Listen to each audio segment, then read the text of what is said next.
안녕하세요. 저는 5살 된 딸을 키우고 있는 30대 여성입니다.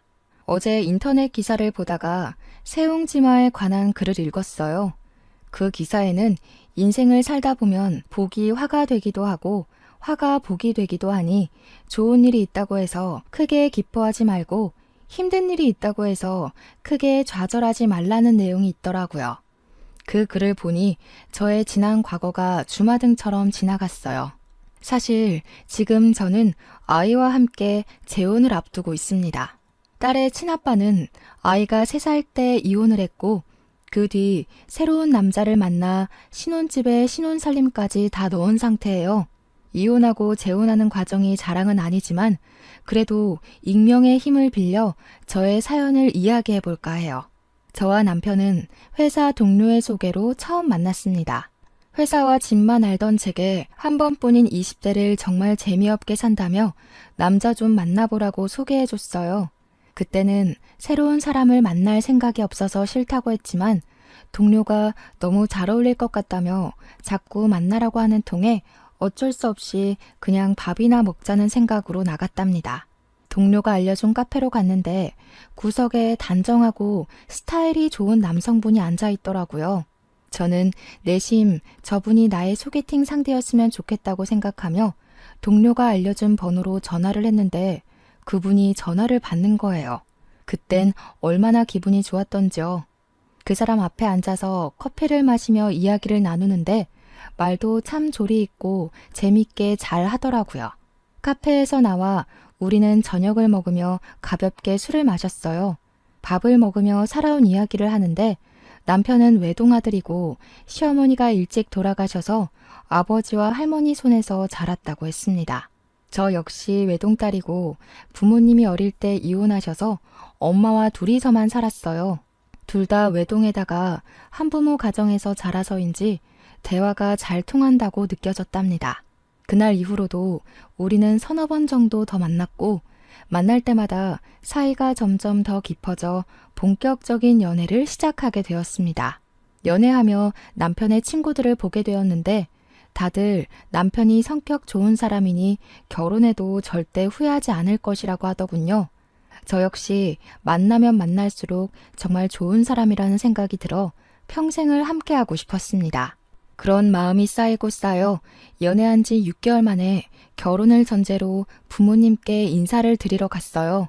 친정엄마는 남편의 말솜씨, 성품을 보며 너무 좋은 사람을 만났다고 좋아하셨어요.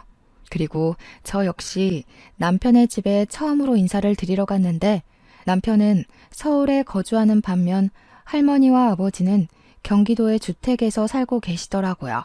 시아버지는 저희를 보며 너무 잘 어울린다며 반겨주셨지만 시할머니는 저에 대해 별 말씀을 하시지 않으셨습니다. 그리고 남편은 우리 집 장손이라며 엄청나게 아끼시더라고요.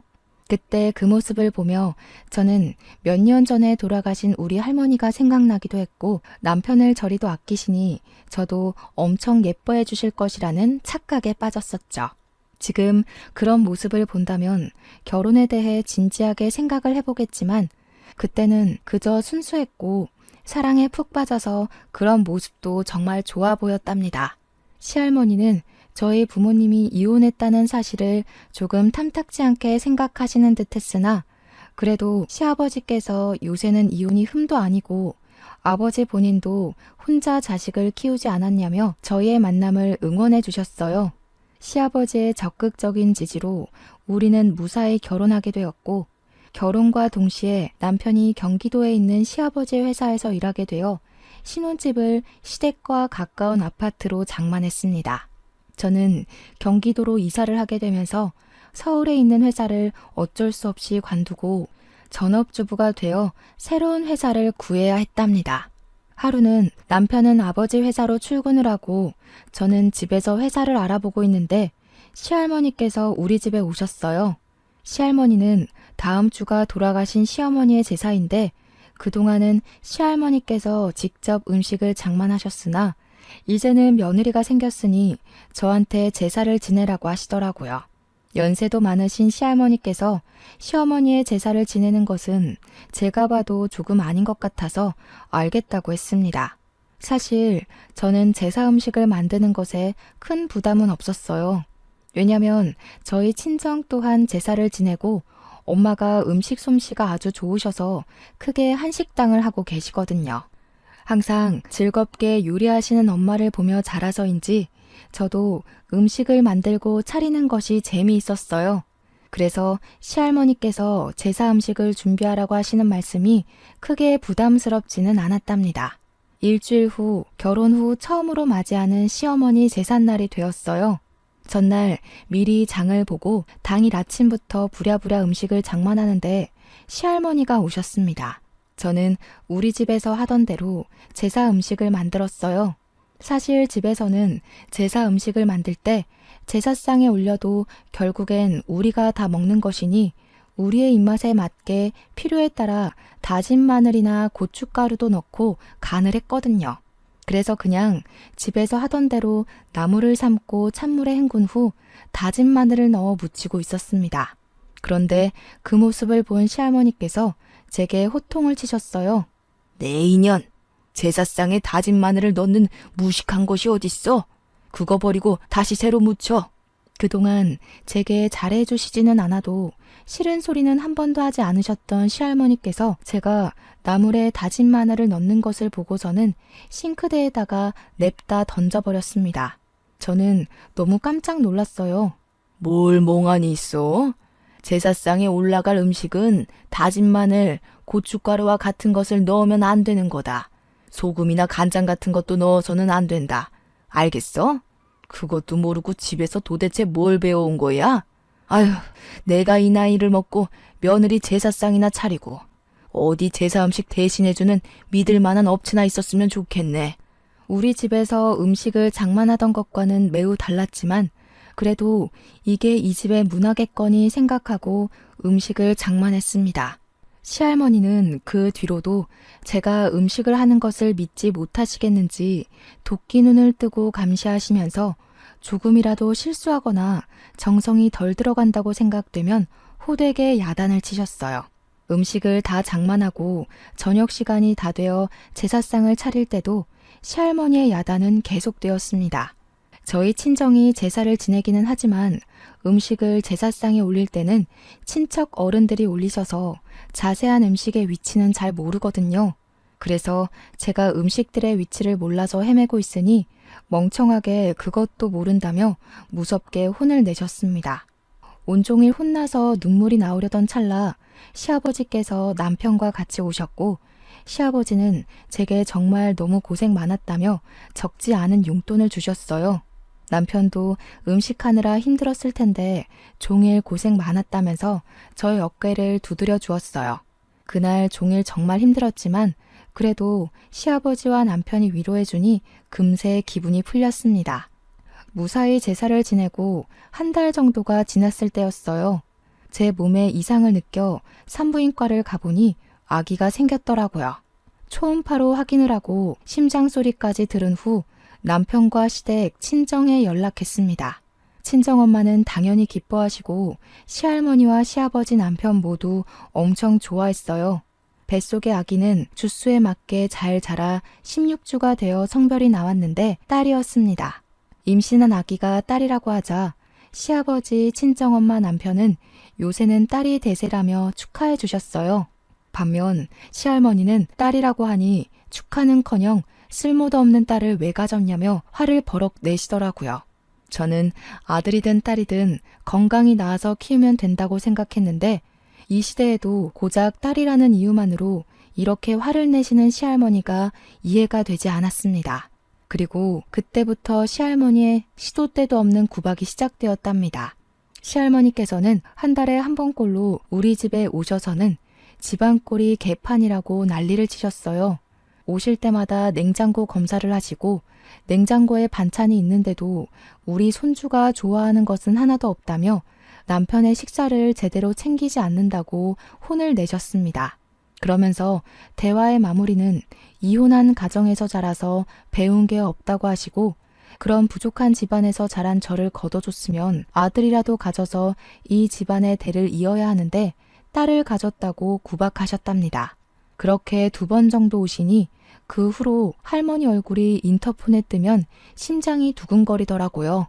맘 같아서는 그냥 집에 없는 척하고 문도 열어주기 싫었지만 이미 91세나 되신 시할머니께서 돌아가시면 제가 문전박대했던 것이 후회로 남을 것 같아서 그냥 오실 때마다 문을 열어드리고 잔소리를 심하게 하셔도 한 귀로 듣고 한 귀로 흘려보내고 해왔답니다. 시할머니로 인해 스트레스를 많이 받았지만 그래도 남편이 잘 해줘서인지 뱃속의 아기는 아주 잘 자라 어느덧 막달이 되었어요. 출산 전 검사를 하는데 아기가 여가 상태인 거예요. 저는 자연분만을 하고 싶은 마음에 요가를 하며 아기의 머리가 밑으로 향하기를 기대했지만 아기는 꼿꼿이 여가 상태로 있었고 결국 수술을 해야만 했습니다. 저는 이러한 사실을 시할머니께 말씀을 드리고 싶지 않았는데 눈치 없는 남편이 시댁에서 수술해서 낳아야 한다고 이야기를 하더라고요. 수술로 애를 낳는다는 것이 말이 되니? 아이는 무조건 자연분만으로 낳아야 해. 수술로 낳으면 애가 멍청해진다고. 진짜 너는 이혼한 가정에다가 딸 가진 것도 마음에 안 드는데 애도 멀쩡하게 못 낳고 도대체 잘할 수 있는 게 뭐가 있니? 할머니, 요새는 수술로 낳는 아이들도 정말 많아요. 수술로 낳는다고 아이가 멍청해지는 것도 아니고요. 그리고 이제 저희 둘만 있는 것도 아니고 아기도 있는데 아기 앞에서는 제가 이혼한 가정에서 자랐다느니 아들을 낳아야 한다느니 하시는 말씀은 안 해주셨으면 좋겠어요. 뭐? 이게 어디서 지금 말대꾸야? 뭘 잘했다고? 에이, 할머니 왜 그래? 병원에서 아기가 거꾸로 있어서 자연분만 못한다잖아. 그리고 할머니, 선미는 내가 선택한 여자야. 그니까 너무 미워하지 마. 우리 나이도 많지 않으니까 이번에 딸 낳고 둘째는 아들 가지면 되지. 안 그래? 시할머니는 제가 한 말에 화를 버럭 내셨지만 다행히 남편이 잘 막아주었습니다. 사실 시할머니만 보면 너무 스트레스였지만 그때마다 남편이 중간 역할을 나름 잘해주어서 그래도 참고 버틸만 했네요.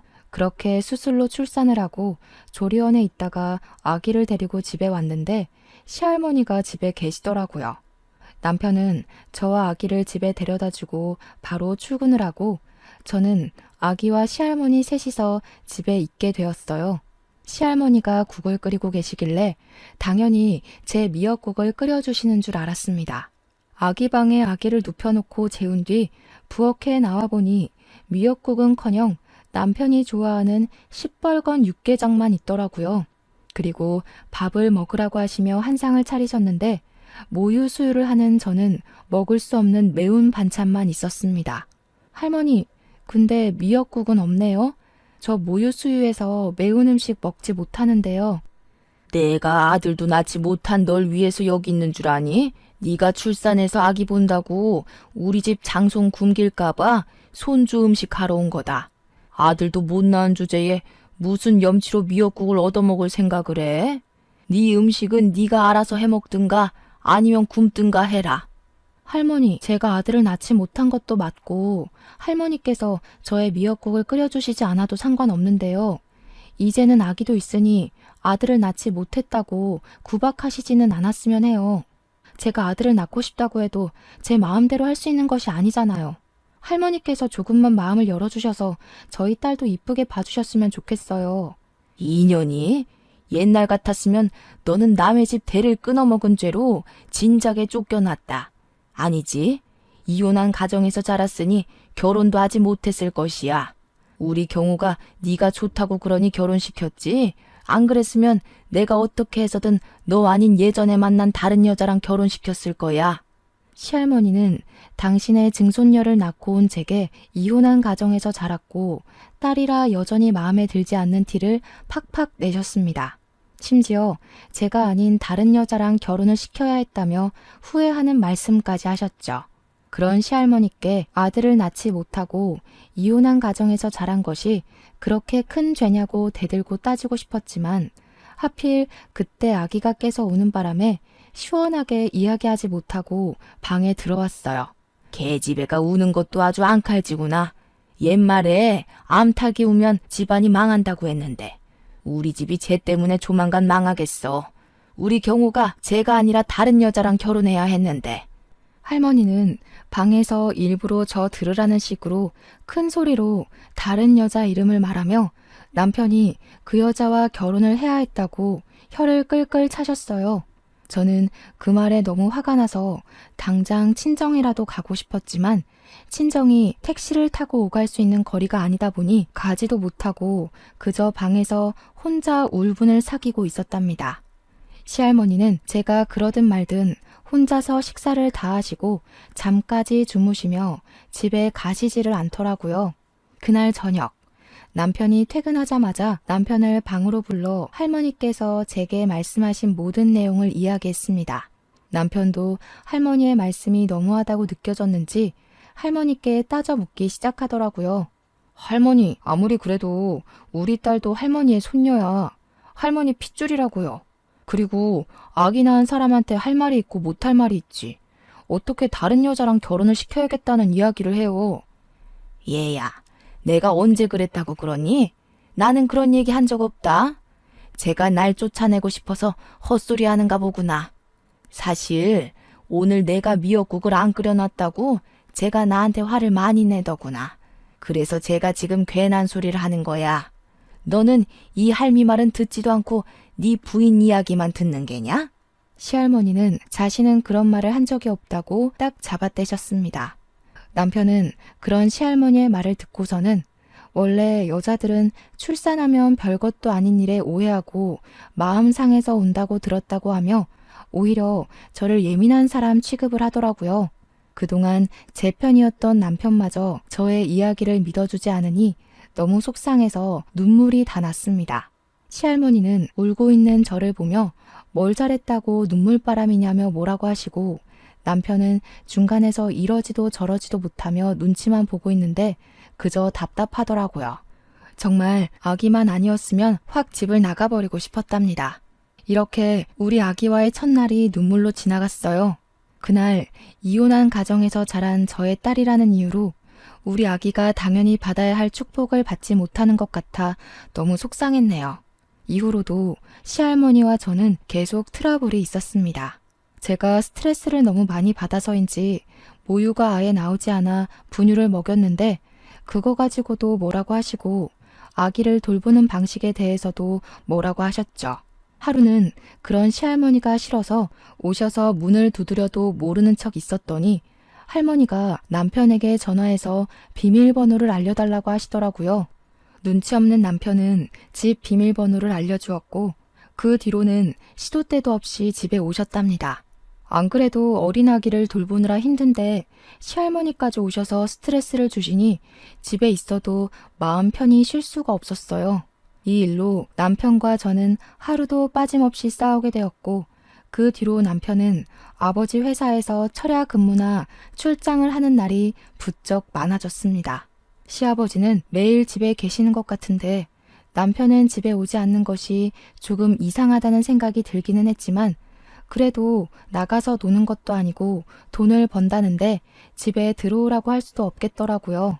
지금 생각해보면 그때 확실히 확인했어야 했는데 그 당시에는 제 앞에 펼쳐진 상황들이 너무 힘들어서 남편에 대한 의심은 하나도 하지를 못했었네요. 이렇게 저는 남편의 도움 없이 온전히 저 혼자 아기를 키웠습니다. 아기가 목도 가누고 육아에 요령이 생기며 저에게도 커피 한 잔의 여유가 생길 때쯤이었어요. 시할머니께서 헛소리를 많이 하시고 했던 말도 자꾸 잊어버리셔서 병원에서 검사를 해보니 치매 중기라는 진단을 받으셨답니다. 더는 혼자 계시지 못할 상황까지 이르러 누군가가 할머니의 옆에서 간병을 해야만 했어요. 저는 당연히 할머니를 요양원에 보내자고 했습니다. 하지만 남편은 시할머니가 엄마 같은 분이라며 우리 집에 모시고 살자는 게 아니겠어요? 너는 회사에서 일하고 출장 자주 다니니까 거의 집에 없는데 우리 집에 어떻게 모셔? 설마 내가 할머니의 간병을 해달라는 건 아니지? 나는 그렇게는 못하겠어. 게다가 나는 우리 딸 희민이도 돌봐야 하는데 어떻게 내가 치매 걸린 할머니까지 모셔? 그게 말이 돼? 자기가 힘들기는 하겠지만 그래도 고생 좀 해주라. 우리 할머니 나한테는 정말 엄마와 같은 분이셔. 요새 요양원에서 사고도 자주 나고 요양원에 가시면 멀쩡하시던 분들도 편찮아지시고 집에 계실 때보다 더 빨리 돌아가신다더라. 부탁할게. 우리 할머니 모시고 살아주면 내가 정말 평생 잘할게. 응?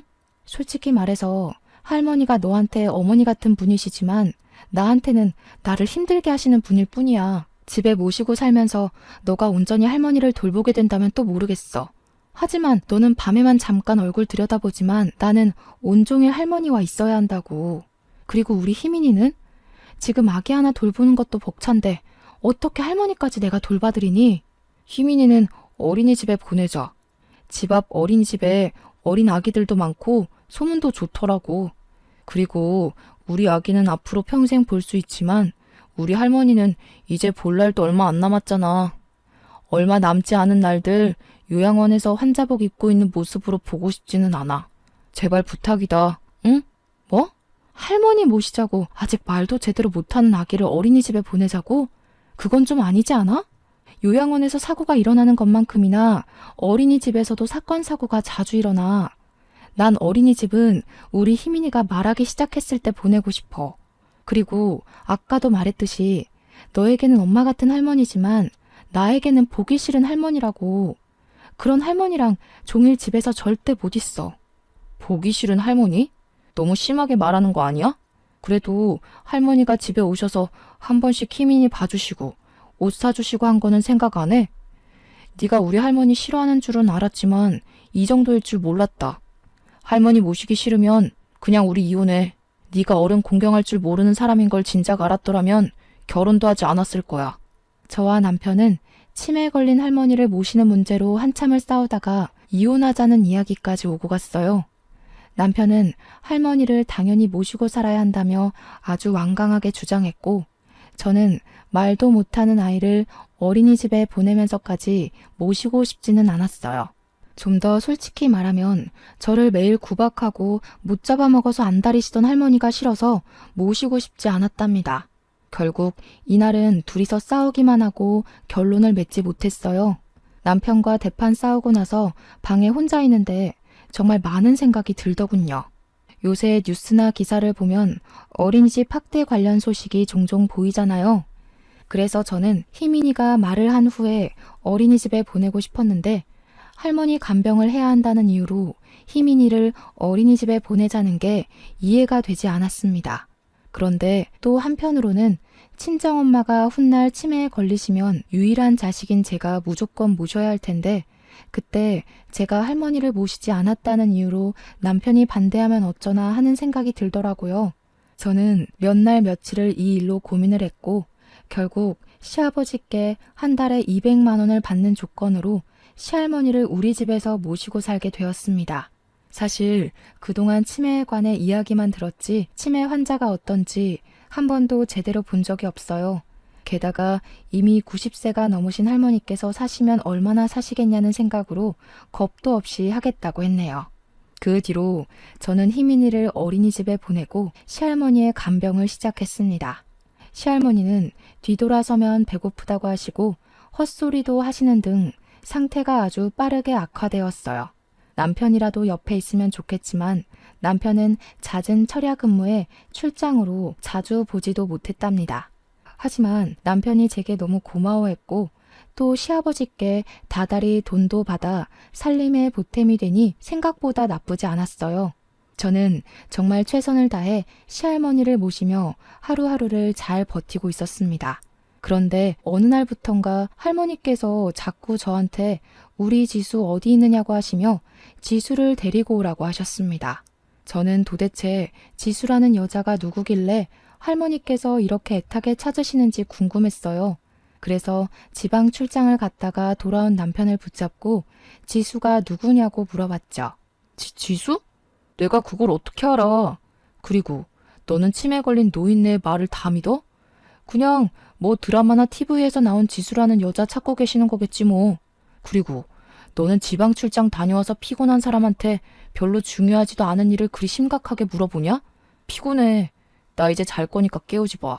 그냥 지수라는 여자를 모르면 모른다고 말하면 되는데 남편은 과하게 화를 내며 당황하고 말까지 더듬거렸어요. 그런 모습을 보니 남편이 확실히 지수라는 여자를 알고 있는데 숨기고 있다는 생각이 들었고, 저는 그날 밤 남편이 잘 때 핸드폰을 몰래 봤습니다. 확인해보니 남편은 제가 희민이를 돌보고 할머니를 간병할 동안 지수라는 여자와 몰래 사귀고 있었더라고요. 심지어 이번에 지방 출장을 갔던 것도 출장이 아니라 이 여자와 여행을 간 것이었습니다. 제게는 항상 야근한다, 주말에도 회사에서 일한다고 해놓고선 이 여자와 데이트를 즐기고 있었어요. 가만히 생각해보니 다른 사람들은 결혼하고 자녀가 생기면 자녀의 사진을 카카오톡 메인 화면에 넣고 하던데, 남편은 한 번도 희민이의 사진이나 제 사진을 올린 적이 없었습니다. 이게 다 지수라는 여자한테 결혼한 사실을 숨기기 위한 것인가 하는 생각이 들더라고요. 저는 일단 지수라는 여자 번호를 저장했습니다. 그리고 곤히 잠을 자는 희민이 옆에 누워 이 상황에서 내가 어떻게 하는 것이 좋은 것인지에 대해 고민했네요.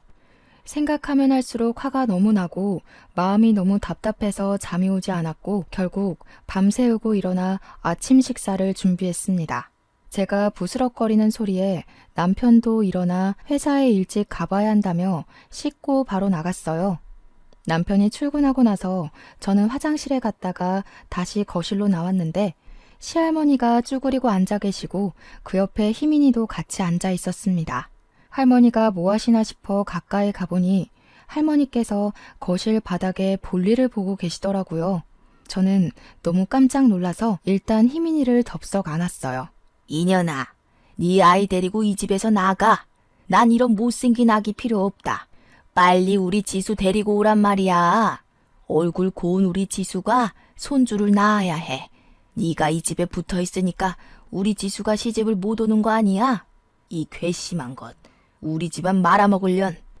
시할머니가 저를 밀치는 바람에 하마터면 안고 있던 희민이를 떨어뜨릴 뻔했습니다. 다행히 희민이를 제가 꽉 잡고 있어서 다치지는 않았지만 정말 아찔했어요. 순간 이 집에서 할머니와 계속 같이 있으면 언젠가는 희민이가 다칠 수도 있겠다는 생각이 들어 저는 시할머니 두고 집에서 나와 무작정 서울에 있는 엄마한테 가버렸습니다. 남편이 다른 여자를 만나고 있고 시할머니가 희민이에게 위험한 상황인데 제가 굳이 여기에 있을 필요가 없다는 생각이 들었거든요. 친정엄마는 연락도 없이 온 저를 보며 깜짝 놀라셨고, 저는 그런 엄마께 그동안 알게 된 사실들을 다 말씀드렸어요. 엄마는 그런 상황에서 네가 굳이 참을 필요 없다고 하시며 일단은 쉬면서 앞으로 어떻게 할지 생각해보라고 하셨죠. 그리고 엄마는 가게로 가셨고 저는 일단 지수라는 여자를 만나야겠다고 생각했답니다. 어제 저장했던 지수 씨의 번호로 전화를 해보니 받지 않길래 문자로 경호 씨에 대해서 할 말이 있으니 만나자고 했습니다. 제가 문자를 보내니 바로 전화가 와서 누구길래 자기 남자친구에 관해서 할 말이 있냐며 지금 만나자고 하더라고요. 그래서 가게를 들려 엄마한테 희민이를 맡기고 약속한 장소로 나갔습니다. 저는 지수 씨를 만나 사실 경호 씨와 내가 결혼한 사이이고 아이까지 있다고 이야기를 했어요. 지수 씨가 저의 이야기를 듣고 깜짝 놀라서는 그럴 리가 없다길래 저와 남편의 결혼 사진, 희민이의 사진을 보여주었죠. 그리고 저는 둘이서는 언제 어떻게 만났는지 물어봤습니다. 알고 보니 남편과 지수 씨는 저와 남편을 만나기 훨씬 전에 결혼을 약속한 사이였어요. 지수 씨는 시할머니와 시아버지도 이미 만났었고 두 분 다 지수 씨를 너무 좋아하셨대요. 왜냐하면 지수 씨 아버지가 회사를 운영하시는데 그 회사가 아버지 회사의 원청업체였거든요.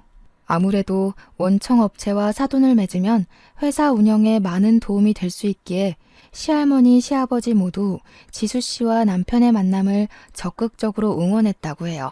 지수 씨도 그런 두 분이 좋아서 시댁에 종종 놀러 갔었고 사이가 더 깊어져 결혼까지 하려고 했으나 지수 씨의 아버지가 경제적으로 차이가 난다며 둘의 결혼을 결사반대하셨대요. 그래서 결국 남편과 지수 씨의 결혼이 무산되고 잠시 헤어져 있는 동안 저를 만났던 것이죠.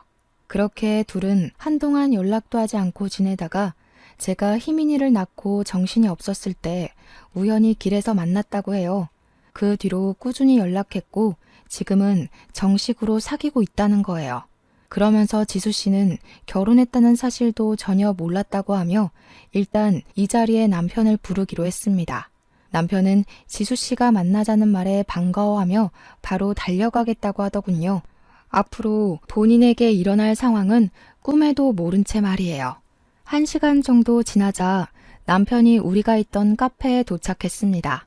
남편은 지수 씨 앞에 앉아있는 저를 보고서는 매우 당황해서 어쩔 줄을 몰라 하더군요. 지수 씨가 저에게 모든 내용을 다 들었다고 이야기하니 남편은 저와 지수 씨 앞에서 무릎을 꿇었어요. 그런 남편에게 지수 씨는 물을 뿌리고는 남편의 뺨을 때리더라고요. 남편은 저와 지수 씨 사이에서 아무 말도 하지 못했습니다. 진짜 어떻게 사람이 그래? 치매 걸린 할머니를 간병하는 와이프 두고 다른 여자를 만나고 싶디? 나는 너의 그 엄마 같은 할머니 보느라 지쳐가는데 너는 할 것 다 하고 다녔더라? 나 몰래 지수 씨 만나는 동안 희민이는 생각 안 해봤어? 나쁜 새끼. 너 절대 가만두지 않을 거야. 아버지한테 다 이야기해서 회사와 거래 끊을 테니까 그렇게 알아. 너네 회사 매출의 80%는 우리 회사에서 나온다는 거 알고 있지? 사람 배신한 대가가 얼마나 무서운지 한번 뼈저리게 느껴봐. 아, 별일 없으면 저희 아버지한테 같이 가요. 우리 같이 가서 이 새끼의 실체를 말씀드려요. 지수 씨는 제게 같이 회사에 가서 아버지께 다 얘기하자고 했고 저는 여전히 무릎을 꿇고 있는 남편을 뒤로하고 지수 씨의 아버지를 만나러 갔습니다. 지수 씨의 아버지는 어떻게 사람이 그럴 수가 있냐며 가만두지 않겠다고 남편 회사와의 거래를 끊어버리셨어요. 그리고 저는 남편과 혼인관계를 유지할 이유가 없다는 생각이 들어서 바로 이혼 서류를 작성하여 아버지 회사로 킥을 보냈답니다. 그날 저녁 이혼 서류를 확인한 남편은 제게 전화해서 이혼하지 못하겠다고 사정했지만 저는 단호하게 같이 살지 못하겠다고 했습니다. 결국 우리는 숙려 기간을 가진 후 이혼을 했고 양육권은 제가 가지게 되었답니다. 그리고 한 달에 2번씩 남편이 희민이를 보고 위자료 3천만 원에 양육비도 매달 60만 원씩 제게 보내기로 했어요. 이렇게 이혼 후 저는 친정엄마와 함께 살면서 희민이를 어린이집에 보내고 엄마의 식당에서 일했습니다. 엄마의 식당 일을 도우며 일하던 어느 날 예전에 시할머니가 제사상을 차리며 제사 음식을 해주는 업체가 있으면 좋겠다고 하셨던 말씀이 불현듯 생각났어요. 그래서 온라인으로 주문을 받아 제사 음식을 만들어 택배로 보내는 온라인 쇼핑몰을 차렸습니다. 엄마 식당 바로 옆에 조그마하게 가게를 내고 그곳에서 음식을 만들어 택배로 배송했답니다. 처음에는 반응이 그저 그랬지만 입소문이 나기 시작하면서 점점 매출이 늘었어요. 하루는 주문이 너무 들어와 엄마한테 희민이를 부탁하고 가게에서 일하고 있었습니다. 한창 정신없이 있는데 전 남편이 제 가게에 찾아왔더라고요. 음식 솜씨가 좋더니 가게까지 차렸네. 사실 부탁할 것이 있어서 무작정 찾아왔어. 사실 우리 할머니는 돌아가셨고 회사는 망했고 지수랑도 헤어졌어. 그래서 지금 나한테 그런 이야기를 하는 이유가 뭐야? 우리 다시 합치자. 우리 정말 사랑했는데 할머니와 지수 때문에 헤어진 거잖아. 나 그날 이후로 정말 반성 많이 했어. 우리 사이에 희민이도 있는데 이렇게 헤어져서 사는 건 아닌 것 같아. 지금 뭐라는 거야? 할머니 돌아가셨고 지수랑 헤어졌다고 다시 합치자고? 말 같지도 않은 개소리를 참 정성스럽게 한다. 야, 부부 사이에 가장 중요한 게 뭐니? 바로 신뢰라는 거야. 근데 너는 이미 이 신뢰를 저버렸는데 내가 어떻게 너를 믿고 다시 만날 수가 있겠니? 헛소리 집어치우고 당장 꺼져.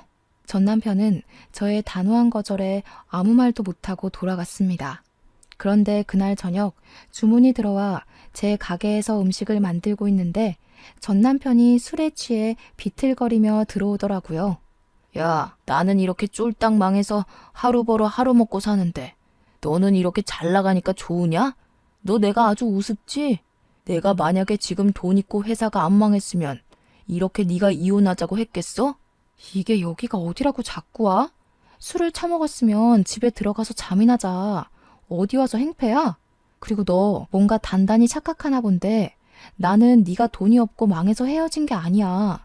할머니 간병이 힘들어서 헤어진 것도 아니고 네가 바람을 피워서 헤어진 거라고 알았냐? 이 멍청한 놈아. 참나, 사람이 살다 보면 잠깐 넘어지고 실수도 할 수 있지. 내가 막말로 지수 만나면서 애를 만든 것도 아닌데 이게 이렇게까지 이혼까지 당할 일이냐? 그리고 너 그렇게 이혼 가정에서 자라서 외롭고 쓸쓸했다면서 희민이한테 아빠 없는 가정을 물려주고 싶냐? 너랑 똑같이 살게 하고 싶어? 이게 말이면 단주라나.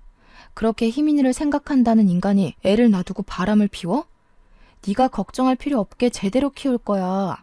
그니까 쓸데없는 걱정 집어치우고 너 앞가림이나 잘해. 그렇게 술이나 퍼먹고 다니다가 다 잃고 노숙자 되면 희민이 볼 수나 있겠니? 희민이한테 부끄러운 아빠 되기 싫으면 정신 똑바로 차리고 살란 말이야.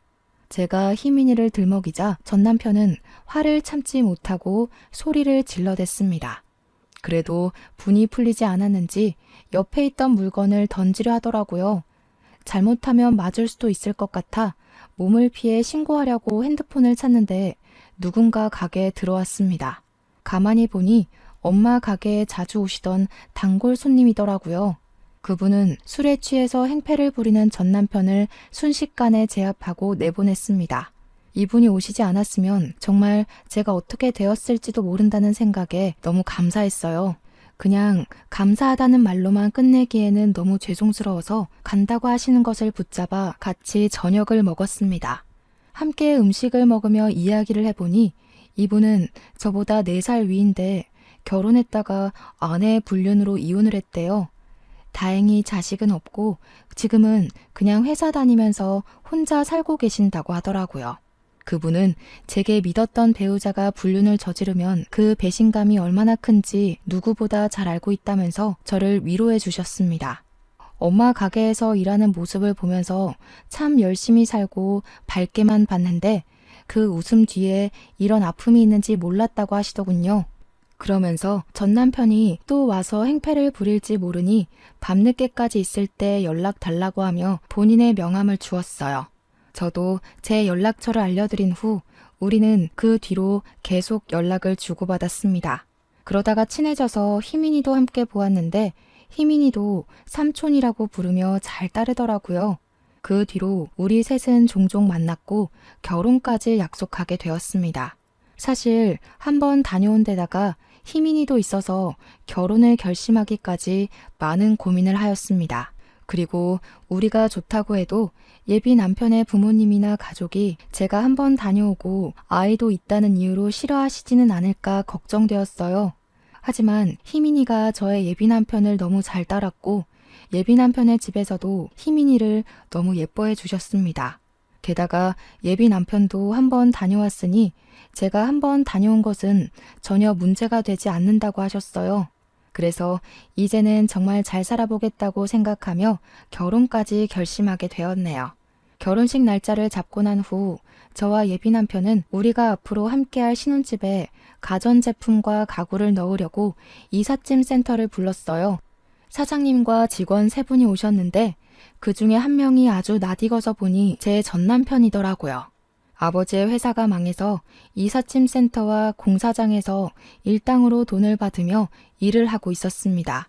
작업복을 입어서 그런 건지는 모르겠으나 사람이 참 불쌍해 보이면서 뭔지 모를 통쾌한 기분이 들더라고요. 전 남편은 자신을 빤히 보고 있는 저를 보고 깜짝 놀라고 예비 남편도 전 남편을 알아보고 인사를 했습니다. 안녕하세요. 저 기억하시죠? 아, 술 취해 계셔서 기억 못 하시려나? 그때 가게에 와서 술 먹고 행패 부렸을 때 제가 그쪽 제압했는데 다치지는 않았죠? 그래도 그쪽 덕에 우리가 결혼해서 이곳에 살림을 차리게 되었네요. 뭐 어쨌든 감사하네요. 전 남편은 예비 남편의 말에 표정이 굳었습니다. 기분이 다소 상했는지 물건을 제대로 놓지 않고 던지듯이 내려놓더라고요. 아저씨, 제대로 놔요. 이게 얼마짜리인 줄 알고. 이렇게 막 집어던지다가 망가지면 아저씨가 살 거예요? 겨우 구한 일자리일 텐데 여기서 잘리면 어쩌려고 그래요? 남의 돈 받아먹기가 어디 쉬운 줄 아시나. 예비 남편은 일부러 큰 소리로 전 남편을 구박했습니다. 그 소리를 듣고 이삿짐 센터의 사장님이 오셔서 무슨 일이냐고 물으셨고, 예비 남편은 전 남편이 물건을 막 던진다고 불만을 쏟아냈어요. 결국 전 남편은 사장님한테 크게 혼나고 그 자리에서 쫓겨났습니다. 그날 이후 지금까지 연락이 되지 않고 어디서 뭐하고 사는지도 모른답니다. 처음에 전 남편이 저와 비슷한 가정에서 자랐다는 이유로 불같이 사랑했습니다. 정말 그때는 세상의 모든 것을 다 가진 듯이 행복했네요. 하지만 결혼 후 시할머니로 인해 참 불행했어요. 그래도 시할머니로 인해 제사 음식 대행업체를 열어서 많은 돈을 벌고 남편의 불륜 사실까지 알게 되었습니다. 전 남편과 함께한 시간을 돌아보면 행복이 불행이 되고 불행이 또 행복이 되었던 것 같아요. 그래서 재혼을 앞둔 지금은 좋은 일이 있어도 크게 기뻐하지 않고 어려운 일이 있어도 크게 낙심하지 않으려고 해요. 어차피 인생은 좋은 일과 슬픈 일의 연속이고 지금의 행복과 불행이 영원히 가지 않는다는 것을 첫 번째 결혼 생활을 통해 제대로 배웠기 때문입니다. 지금은 그때보다 내면적으로 성숙해졌으니 이제는 예비 남편과 희민이 셋이서 정말 행복하게 살고 싶네요. 저와 제 사연을 듣는 모든 분에게 꽃길만 펼쳐지기를 바라며 사연을 마칩니다. 저의 긴 이야기 들어주셔서 감사합니다.